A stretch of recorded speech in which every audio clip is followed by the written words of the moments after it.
Message de Jésus à Sœur Bègue, le 31 janvier 2023. Mon amour est pour toute ma création, ma rédemption aussi. Mes très chers enfants, quand la terre fut créée, je la contemplais avec amour et délice. Elle était belle, luxuriante, la végétation et les animaux y étaient largement représentés. Tout y était beau, harmonieux et désirable à souhait. Le démon s'acharna alors contre elle et la rendit violente, avec des tempêtes et des agressions animales. Je n'avais pas encore créé l'homme, mais déjà la terre était la proie du démon. Je fis alors le paradis terrestre, et les anges de Dieu en défendirent les limites. L'homme devait venir, il devait être à mon image et à ma ressemblance, et je le chérissais déjà. Quelques animaux furent introduits dans ce paradis terrestre, préparé pour accueillir l'homme et la femme, et d'autres arrivèrent encore. Tous pouvaient entrer, mais aucun ne pouvait en sortir. Les démons, eux, ne pouvaient y entrer, les anges protégeant tout l'espace avec minutie. Puis je créai Adam et lui donnai son épouse Ève. Tous deux façonnés de limon, mais Ève venait de la côte d'Adam afin de lui être en tout semblable. Je leur donnai la suprématie sur toute vie, sur toute matière, et leur intima de propager la qualité et la vitalité du paradis terrestre à toute la terre. Mais Ève céda à la tentation du démon, caché sous l'apparence d'un serpent.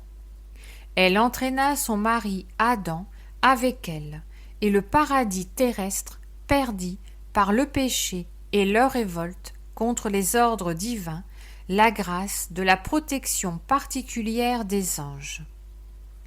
Les démons pénétrèrent alors le paradis terrestre, qui avait perdu sa protection angélique, et qui disparut devenant semblable au reste de la terre, empire du prince de ce monde.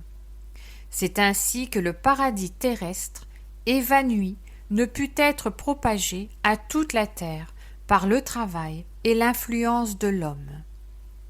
L'homme avait perdu les dons particuliers reçus de Dieu, la grâce sanctifiante, l'amitié de Dieu et le droit au ciel.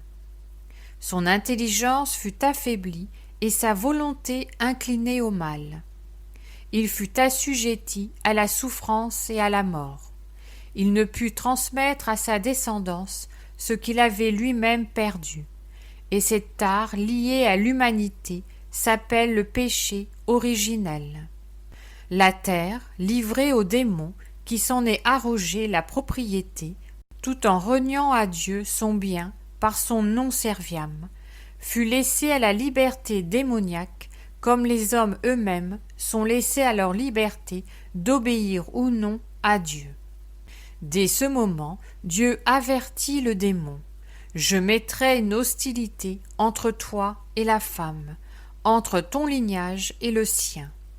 Il t'écrasera la tête et tu l'atteindras au talon. Dieu assurait déjà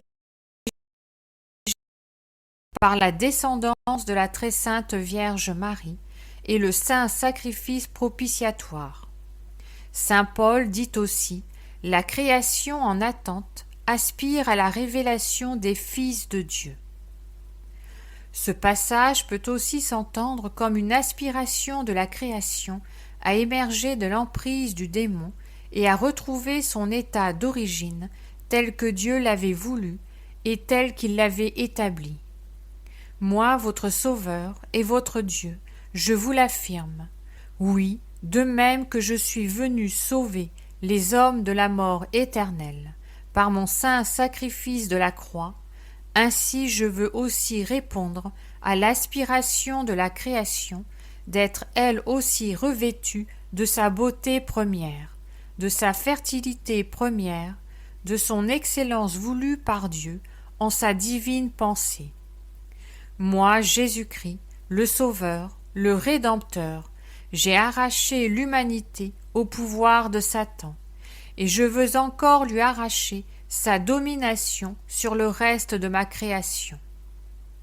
La rédemption est acquise, et la terre elle-même, avec toutes ses créatures vivantes et animées, doit revenir à son état premier, parce que la sollicitude divine s'étend à toute son œuvre. Noé reçut l'ordre de Dieu d'héberger en son arche des animaux. Cela atteste que la création tout entière est sous la protection divine. Cette protection donnée à l'un est donnée à tous, et l'homme, envers qui toute la création animée est soumise, restera l'intermédiaire entre Dieu et sa création visible.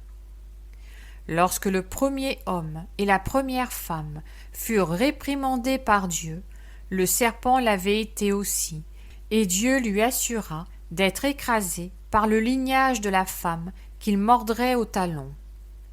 Par le saint sacrifice de la croix, le Seigneur écrasa le démon, et son sacrifice douloureux, mais rédempteur, était cette morsure au talon.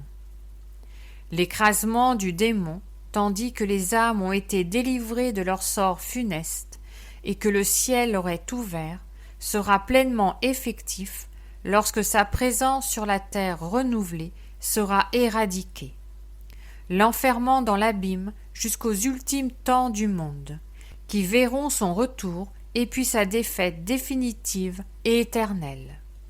Pendant cette dernière période, la terre, libérée de la servitude de la corruption pour entrer dans la liberté de la gloire des enfants de Dieu, participera au renouvellement promis du règne de paix qui doit encore venir.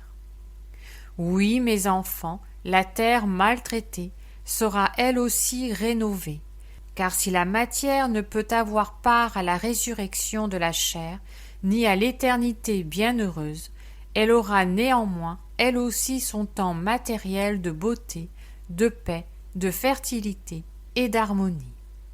Soyez en paix, mes enfants, soyez confiants, gardez la vertu d'espérance en vos âmes, et soyez assurés que Dieu est toujours pleinement victorieux en toutes ses actions. La terre aura subi toutes les vilainies d'une population déchue, mais elle doit elle aussi renaître afin que Dieu soit victorieux en tout ce qu'il a entrepris.